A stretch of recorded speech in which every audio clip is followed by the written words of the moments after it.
Assalamualaikum warahmatullahi wabarakatuh, teman-teman semuanya. Ketemu lagi sama Teneng. Apa kabar? Semoga kalian selalu sehat ya, teman-teman.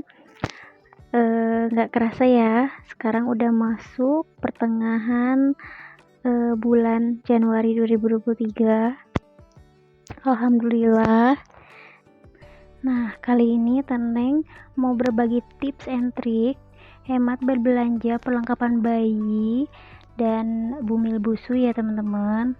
Semoga podcast ini bisa memberi inspirasi buat teman-teman yang lagi persiapan untuk menyambut kelahiran baby tercintanya gitu ya. Terus untuk ibu-ibu baru, biar nggak kalap juga nanti kalau misalkan pas giliran lagi belanja-belanja kayak gitu ya, teman-teman.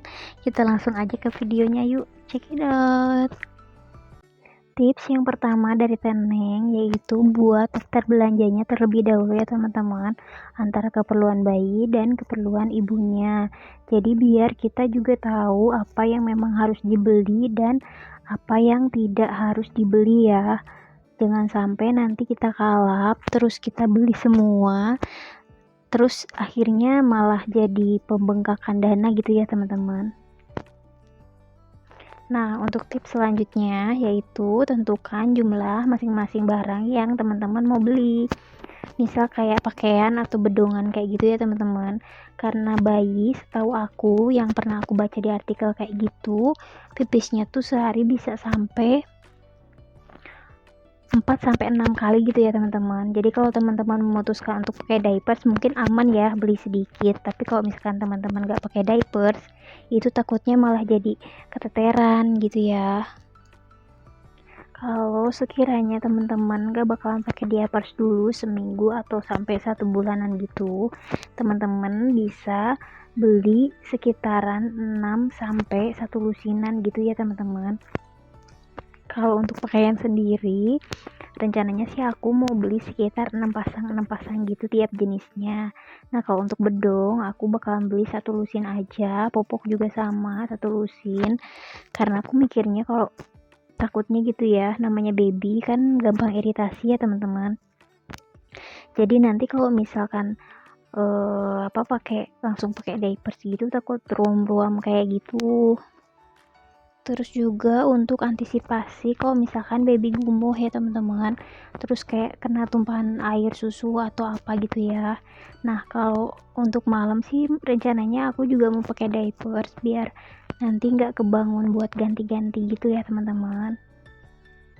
Tips yang ketiga yaitu teman-teman beli perlengkapan bayi yang benar-benar basic aja ya, yang memang benar-benar bakalan dipakai di newborn kayak gitu.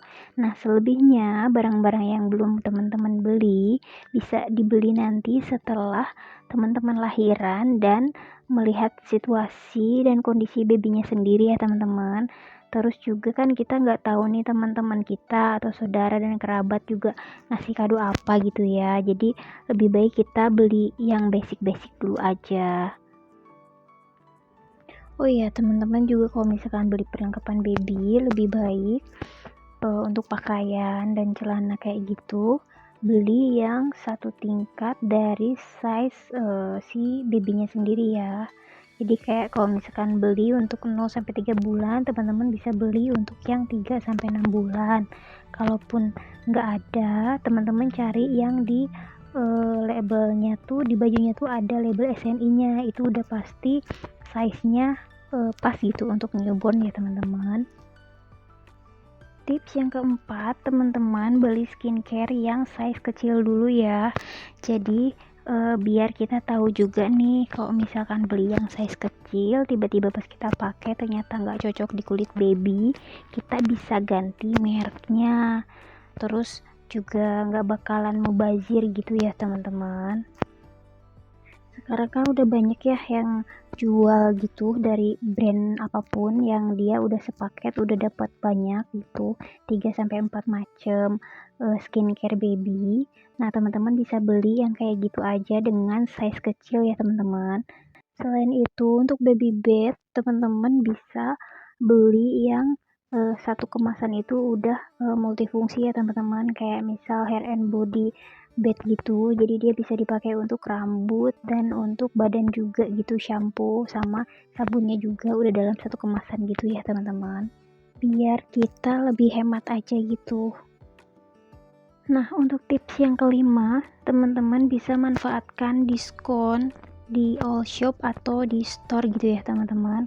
Kalau di store mungkin untuk cari diskon itu hanya di event-event tertentu, tapi kalau misalkan di all shop itu biasanya kalau nggak ada diskon potongan harga, dia ada diskon ongkir ya teman-teman. Terus harganya juga dia bisa lebih murah daripada di store, jadi kita harus pinter-pinter bandingin harga buat di all shop dan di store atau di toko-toko yang kita beli offline kayak gitu ya teman-teman, biar kita juga jadi bisa tahu budget yang bakal kita keluarin itu berapa, terus juga kita bisa berhemat karena kita dapat diskon gitu ya teman-teman. Tips yang terakhir dari Teneng yaitu manfaatkan barang-barang lungsuran dari saudara atau kerabat ya teman-teman. Coba teman-teman tanyakan ke kerabat atau saudaranya, siapa tahu mereka masih nyimpen barang-barang yang memang masih layak pakai dan masih bagus gitu ya teman-teman, untuk meminimalisir agar kita tidak terlalu banyak membeli barang-barang kayak gitu. Jadi kita bisa pinjem atau kita bisa minta gitu ke saudara atau kerabatnya. Nah teman-teman, jadi itu dia tadi tips dari Teneng buat belanja hemat perlengkapan bayi gitu ya, anti mubazir kayak gitu. Semoga bisa bermanfaat buat teman-teman semuanya ya. Terus juga Teneng di sini bener-bener menekan biaya ya teman-teman, karena Teneng mengutamakan memprioritaskan biaya itu untuk kelahiran. Jadi untuk kayak belanja-belanja keperluan baby itu yang memang benar-benar bakalan dipakai dan dibutuhin banget buat baby ya teman-teman, termasuk juga buat mamanya gitu ya, jangan lupa, karena mamanya juga butuh gitu untuk kayak korset, daster kayak gitu-gitu ya teman-teman, jangan dilupain juga gitu ya. Terus juga semoga teman-teman bisa terinspirasi dari video Teneng ya. Sampai jumpa di video selanjutnya. Terima kasih buat waktunya dan assalamualaikum warahmatullahi wabarakatuh. Semoga teman-teman sehat semua dan selalu dilindungi Allah Subhanahu wa taala.